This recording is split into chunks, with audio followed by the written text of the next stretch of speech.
আমি ওকে ভালোবাসি। ওই বেকার ছেলেকে বিয়ে করে তুই কোনোদিন সুখী হতে পারবি না। তার থেকে তোর বাবা যাকে দেখেছে তাকে বিয়ে কর, তুই অনেক সুখে শান্তিতে থাকবি। কি কুক্ষণে যে এই মেয়েকে বিয়ে করে এনেছি। তোমাকে বিয়ে করেছি শুধুমাত্র আমার বাড়ির কাজের লোকের জন্য। আমি একজনকে ভালোবাসি আর আমি তার সাথেই থাকবো। কোনো রকম আশা তুমি রেখো না আমার উপর।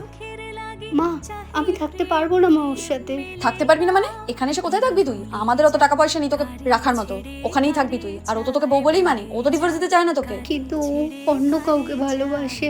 তোর একটা বাচ্চা হয়ে গেলে তখন দেখবি এইদিকেই মনটা চলে আসবে, সব আস্তে আস্তে ঠিক হয়ে যায়। আমায় মারে মা। আমি অভির সাথে থাকলে অনেক ভালো থাকতাম মা। তোমরা আমার জীবনটা ধ্বংস করে দিলে শুধুমাত্র টাকার জন্য। কাদার জন্য না মাথার উপর একটা ছাদ আছে, একটা এসি ঘর আছে। প্রেম মেলে না, শুধু সুখ চলে যায়।